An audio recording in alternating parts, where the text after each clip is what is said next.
का ना होता, डर मौत का होता, तो सपना फौज का ना होता। बिल्कुल दोस्तों, आर्मी टीए भर्ती के लिए जो जवान तैयार हो रहे हैं, जिनका सपना है अब की बार तन पर वर्दी पाने का।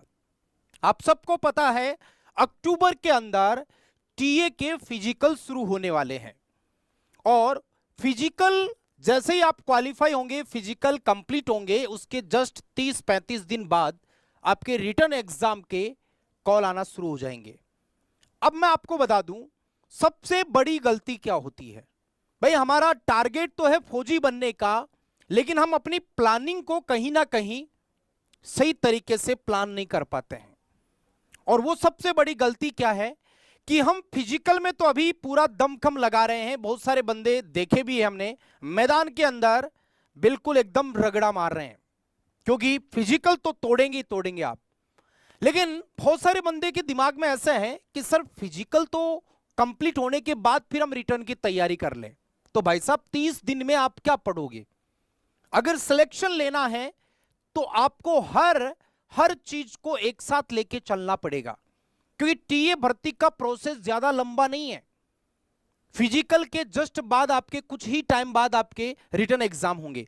अब मान लो आपने पूरे दिन रात मेहनत करके अपने शरीर को मजबूत किया और फिजिकल बढ़िया तरीके से आपने फाइट कर दिया और आपने दौड़ क्वालिफाई कर ली, फिजिकल पूरा परफेक्ट हो गया, मेडिकल भी हो गया, लेकिन बात आई रिटर्न एग्जाम की और उसमें हम कहीं ना कहीं लेट हो गए पेपर की तैयारी करने में, तो दोस्तों पूरी मेहनत पर पानी फिर जाएगा। इसलिए कहते हैं ना, समय रहते ही हमें हर समस्या जो आ रही है उसका समाधान ढूंढना पड़ेगा। कहीं ना कहीं आपको उस रिटर्न एग्जाम के लिए भी अभी से तैयार होना है और उसी चीज को मद्देनजर रखते हुए आर्मी स्टडी ने सही समय पर ये सारे बैचेज जो आर्मी टीए भर्ती के लिए समर्पित हैं वो शुरुआत कर दिए हैं। टीए भर्ती के लिए बैच भी हमने शुरू किया है, क्योंकि फिजिकल के बाद बहुत कम टाइम मिलेगा। सिलेबस आपको पता है किस तरीके का सिलेबस है, वो भी कंप्लीट करना होगा। कहते हैं ना, जैसे हाथ की ये 5 अंगुलियां, अगर इनमें से एक अंगुली भी कमजोर रह गई ना, तो कहीं ना कहीं इस पंजे में वो ताकत नहीं बनेगी। इसलिए आपको इन 5 अंगुलियों को मजबूत करना ही पड़ेगा अगर पंजे को मजबूत करना है। तो मेरा पंजे का मतलब यह हुआ कि सिलेक्शन अगर आपको लेना है तो आपको किसी ना किसी तरीके से जो आपके ऑलराउंडर बनना पड़ेगा। आपको फिजिकल के साथ अपना रिटर्न एग्जाम भी मजबूत करना पड़ेगा। अपनी बॉडी के अंदर जो भी कोई ना कोई आपको ऐसा लग रहा है कि मेडिकल पॉइंट है, तो उसको भी आपको सुधारने की जरूरत है, उसको भी टाइम पर डॉक्टर सलाह से सही करने की जरूरत है। तो कहीं ना कहीं मेरे कहने का मतलब है, अगर आपको पूरे सिलेक्शन की होड़ में ही उतरना है तो आपको ये सारी चीजें कवर करनी होगी। इसलिए मैं बता दूं, सिलेक्शन लेने वाला बंदा पूरी हर चीज को दिमाग में रखता है कि मुझे रिटर्न भी क्वालिफाई करना है, क्योंकि रिटर्न के लिए एग्जाम फिजिकल के बाद टाइम बहुत कम मिलेगा, तो मुझे उसको भी तैयार करना है। इसके अलावा मुझे हर चीज पर फोकस करना है। फिजिकल के लिए तो सभी अभी मैदान में कूद गए, बहुत सारे बंदे सबसे बड़ी गलती यही करते हैं और आगे जाकर फिर पता चलता है यार रिटर्न क्लियर नहीं हुआ। अब बात आती है रिटर्न एग्जाम में कि 15 में से 15 साइंस के अंदर कैसे लगाएं, वो मैं आपको आज की इस स्ट्रेटेजी में बताने वाला हूं। ठीक है, 15 में से 15 साइंस के अंदर मैं आपको बताऊंगा कि कैसे सवाल आप सॉल्व करोगे। तो देखिए, सबसे पहले 15 में से 15 साइंस के सवाल सही करने हैं, तो उसके लिए क्या प्लान रहेगा। दोस्तों, मैं जो स्ट्रेटेजी बता रहा हूं उसके थ्रू आप चलना पड़ेगा आपको। 15 में से 15 की गारंटी लूंगा मैं, और आराम से आपने देखा होगा टीए के पिछले पेपर देखे होंगे किस तरीके के आ रहे हैं, इतने हार्ड क्वेश्चन नहीं आ रहे हैं, आराम से आप उस पर अपनी पकड़ बना सकते हो। मैं आपको सिलेबस पे थोड़ा चर्चा करता हूं। देखो, ज्यादातर कहां से सवाल आपके टीए भर्ती में पूछे जाते हैं, मैं उस पर भी बात करूंगा। पहले देखो, बायोलॉजी के अंदर अगर हम बात करें, भोजन के स्रोत, ये वाला चैप्टर बड़ा इंपॉर्टेंट चैप्टर रहेगा। यहां दोस्तों सबसे ज्यादा चांसेस रहता है विटामिन का, हर बार सवाल आता है, सवाल आसान आता है। मुझे आज भी याद है पिछली टीए भर्ती में एक क्वेश्चन पूछा था कि विटामिन ए की कमी से रोग कौन सा होता है, तो सबको पता है रतौंधी होता है। लेकिन अब आपको यह भी ध्यान रखना है, रतौंधी को रात का अंधत्व कह सकते हैं, इंग्लिश में नाइट ब्लाइंडनेस भी कह सकते हैं, ठीक है ना। कई तरीके से आपको शब्दों में उलझाने का प्रयास कर सकता है। कार्बोहाइड्रेट में आपको जितनी भी शर्कराएं हैं उनके बारे में पूछ सकता है, प्रोटीन, वसा, खनिज लवण और जल। देखो खनिज लवण में ज्यादा कौन सा चाहिए, कम कौन सा चाहिए, इस तरीके का सवाल आएगा। विटामिन पे मैं ज्यादा फोकस करूंगा इसके अंदर। आगे देखो नेक्स्ट, कोशिका और कोशिकांग, यहां से इस टॉपिक से सवाल अब बहुत कम पूछे जा रहे हैं। अभी आपने देखा होगा पीछे अग्निवीर के भी एग्जाम हुए हैं, अग्निवीर के एग्जाम जिन बंदों ने दिया है उन सब ने देखा कोशिका को अब की बार अवॉइड किया था, इस टॉपिक से सवाल नहीं पूछे गए थे, और टीए में भी इसके सवाल नहीं पूछे जा रहे हैं। लेकिन अगर जिस दिन सवाल पूछा तो टीए वाले बंदे स्पेशली ध्यान रखना, कोशिका में आपको सामान्य जानकारी जरूर पढ़ के जाना है, सामान्य जानकारी ये आपको जरूर पढ़ना। अब आप कहोगे सर सामान्य जानकारी क्या है, जैसे कोशिका की खोज किसने की, सबसे लंबी कोशिका, सबसे छोटी बड़ी कोशिका कौन सी है, इस तरीके के सवाल आपको पूछ सकता है। कोशिकांग में माइटोकॉन्ड्रिया है, लाइसोसोम है, राइबोसोम है, कोशिका का पावर हाउस, प्रोटीन की फैक्ट्री, कोशिका का इंजन, इस तरीके के सवाल पूछे जाएंगे। आनुवंशिकी के अंदर देखो ज्यादा से ज्यादा गुणसूत्रों का सवाल आ सकता है, डीएनए आरएनए का क्वेश्चन आ सकता है, डीएनए या आरएनए का सवाल, या फिर बेसिक आएगा तो मेंडल से पूछेगा। और ये इंपॉर्टेंट चैप्टर तो है ही है, मानव रोग, यहां से कंफर्म आएगा, कंफर्म एक सवाल बन रहा है। इसके अलावा शरीर के तंत्र, देखो आप 8 तंत्र देख रहे हैं ना, पाचन, कंकाल, श्वसन, उत्सर्जन, ब्लड वाला, अंतःस्रावी, तंत्रिका, जनन। तंत्रों में से 2 या 3 तंत्र को टारगेट कर सकता है, जिनमें ज्यादातर चांस है पाचन के और उत्सर्जन के, अंतःस्रावी के और जनन के। इन 4 तंत्रों पर विशेष तौर पर फोकस करना है। इस मैंने जो एरो लगाया ना, इसको दिमाग में रखना, पेपर देने के बाद आप याद करोगे कि हाँ इन तंत्रों पे हमें ज्यादा ध्यान देना था। और उत्तक वाले से यहां से चांसेस कम है, आएगा तो हम इसका सामान्य परिचय हम इसका भी पढ़ के जाएंगे। अब आ जाओ फिजिक्स के अंदर। फिजिक्स के अंदर टॉपिक देखोगे तरंग, मोस्ट तो ही है भाई, तरंग का सवाल 101% पिछली टीए भर्ती में भी आया था तरंग का। भाई 15 सवाल कवर करने हैं तो टॉपिक पे थोड़ी पैनी नजर रखनी पड़ेगी आपको। ध्वनि, प्रकाश, विद्युत धारा, चुंबक सेल, गति के नियम, गति, उष्मा, ताप, यहां से भी पिछली बार सवाल पूछा था और यहां से आता भी है। इसके अलावा विद्युत धारा वाला चैप्टर भी मोस्ट रहता है। और इधर आ जाओ, कार्य ऊर्जा, शक्ति और मात्रक पूछ सकता है किसी ना किसी का। आविष्कार करता ये चांसेस कम है, आविष्कार करता पूछेगा तो मात्रक अवॉइड कर देगा। ऐसे तो देखो सदी, सदिश भी है, दूरी, विस्थापन, चाल, वेग, त्वरण, ये भी है, दाब, वायुमंडलीय दाब भी है। ये फिजिक्स का चैप्टर है जी। इसके अलावा केमिस्ट्री में आओ, पदार्थ और अवस्था, भौतिक रासायनिक परिवर्तन। देखो यहां से चांस हो सकता है ठोस का द्रव में बदलना, द्रव से ठोस में आना, द्रव से गैस में जाना, गैस से द्रव में आना, और ठोस का सीधे गैस में जाना किस नाम से जाना जाता है। भौतिक रासायनिक परिवर्तन ये इसी का पार्ट है, यहां से आपको एग्जाम्पल देके पूछा जाता है। धातु अधातु में से नॉर्मल सवाल आता है, धातु कौन सी है, अधातु कौन सी है। अब की बार मैं आपको ट्रिक से भी बताऊंगा कि धातु और अधातु की पहचान कैसे की जाती है। भाई ऐसे तो चलो मैं तो कह दूंगा देखो भाई ये धातु है, लोहा धातु है, सोना धातु है, चांदी धातु है, लेकिन बहुत सारे ऐसे बंदे हैं जिनको दिक्कत होती है कि यार धातु अधातु को पहचाने कैसे। तो अब की बार मैं इनका शॉर्ट ट्रिक भी बताऊंगा कि कैसे धातु और अधातु में हम पहचान अच्छे से कर सके। इसके बाद धातु के यौगिक, यहां से सूत्र पूछेंगे आपको, जैसे पिछली बार खाने के सोडे का रासायनिक नाम पूछा था जिसको हम बेकिंग सोडा कहते हैं, सोडियम बाइकार्बोनेट कहते हैं।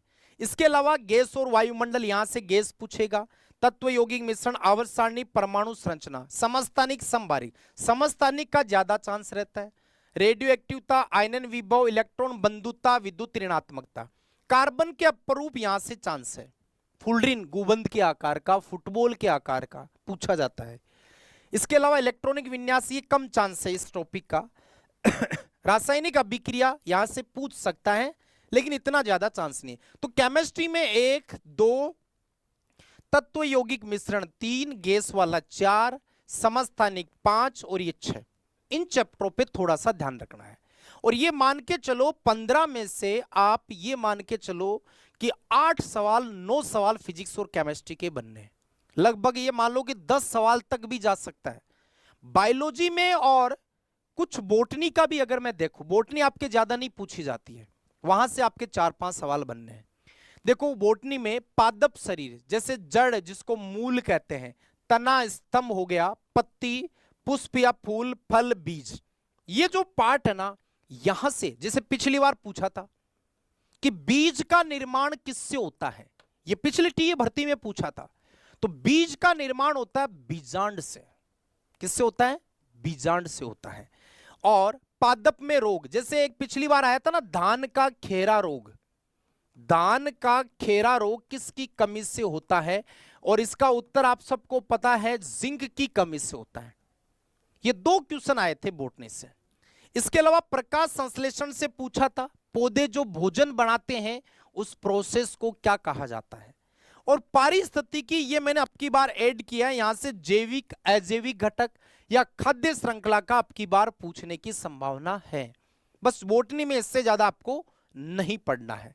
इसके अलावा आ जाओ पादप और जंतु का वर्गीकरण। वर्गीकरण में क्या आएगा भाई? जैसे हम लोग हैं, मनुष्य हैं, हम कोर्डेटा संघ में आते हैं, और हमारा अगर वर्ग पूछे तो मैमलिया होता है, जिसको हम हिंदी में स्तनधारी कहते हैं, क्योंकि मादाओं में स्तन ग्रंथियां पाई जाती है।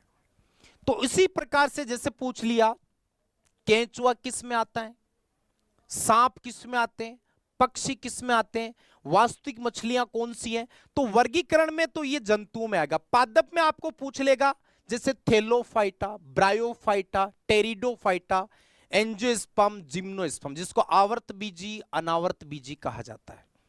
इसके अलावा जीवों के विकास की जानकारी, ये अब की बार मैंने नया जोड़ा है। इसमें मैं आपको बताऊंगा किशोरावस्था क्या होती है, यौनावस्था क्या होती है, किशोरावस्था यौनावस्था में शारीरिक परिवर्तन क्या क्या होता है, किस प्रकार के चेंजेस आते हैं, ये मैं आपको इसके अंदर जानकारी दूंगा, क्योंकि यहां से भी सवाल पूछे गए।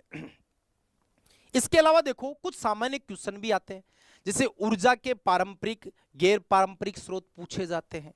पिछली बार ये पूछ लिया सूर्य के चारों ओर जो होता है ना उस परिक्रमा वाला भाग, उसको क्या कहा जाता है।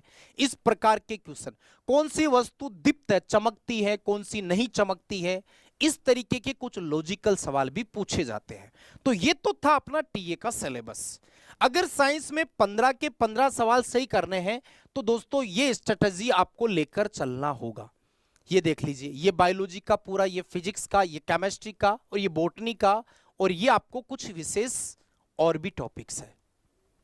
अब दोस्तों मैं आपको फिर बता दूं, कहीं आपके दिमाग में अभी भी ये बैठा है या किसी ने आपको ये राय दी है कि आप पहले फिजिकल पर ध्यान दो, रिटर्न तो बाद में अपने आप हो जाएगा। मेरे भाई अपने आप नहीं होगा, जब तक आप कोशिश नहीं करोगे, जब तक आप कोशिश नहीं करोगे रिटर्न एग्जाम क्लियर नहीं होगा।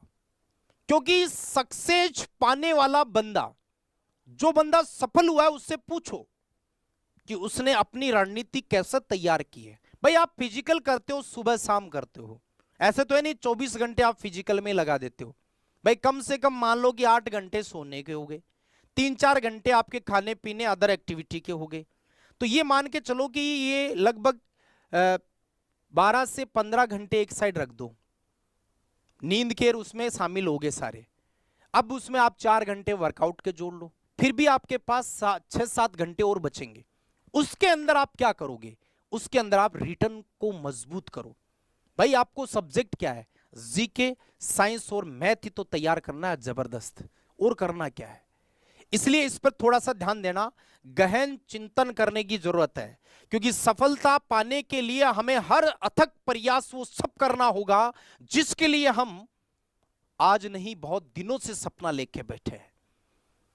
तो इसलिए मैं आपको बार बार कह रहा हूं, इसलिए आर्मी स्टडी ने भी यह ठान लिया है कि टीए भर्ती में भी जो बंदे सपना सजाए बैठे हैं इस वर्दी का, उनके लिए भी हमने अपनी रणनीति के आधार पर रणभूमि बैच इस टीए का स्टार्ट किया है। और इसमें मैं आपको अभी जो मैंने साइंस में बताए हैं 15 के 15 सवाल पेपर देने के बाद बात करेंगे कि 15 के 15 आपने किए कि नहीं किए, और बिल्कुल बढ़िया स्कोर मारोगे आप।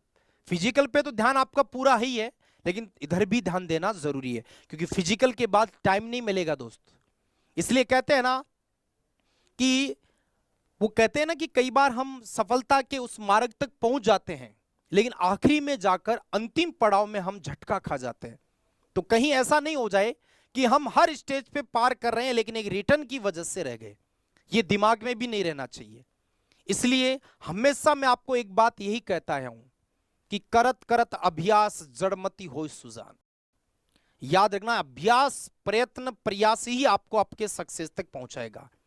इसलिए आग लगने पर कुआं खोदने की बजाय वो कुआं पहले ही खोदना जरूरी था, क्योंकि आग लगने पर कुआं खोदने बैठोगे तो न तो वो कुआं खुदेगा न वो आग बुझेगी, दोनों तरफ से नुकसान होता है फिर। इसलिए कोई भी समस्या है उसका समाधान पहले ही निकाल के रखो, ठीक है। इसके अलावा दोस्तों देखिए, हमारे टीए भर्ती में जो अभी नया जो तगड़ा आपके लिए धांसू बैच शुरू हुआ है, रणभूमि बैच, उसकी क्लासें आपको पता है, डेमो क्लास 1 और 2 जुलाई को स्टार्ट हो रही है। 2 दिन आपके कहां चलेगी ये demo class? Army study YouTube channel पर चलने वाली है। और उसके बाद 3 जुलाई से फिर एप्लीकेशन के अंदर, क्योंकि फिर वो सेपरेट बंदे जिनका वास्तव में सपना है वर्दी पाने का, वो फिर 3 तारीख से हमारे साथ सेपरेट एक बैच के अंदर पढ़ने वाले हैं। और अक्टूबर से पहले पहले हम आपका बैच भी कंप्लीट करेंगे, ये सिलेबस, और एग्जाम जैसे ही डेट आएगा, एग्जाम डेट आएगा, वहां तक आपको मैराथन भी देंगे जबरदस्त।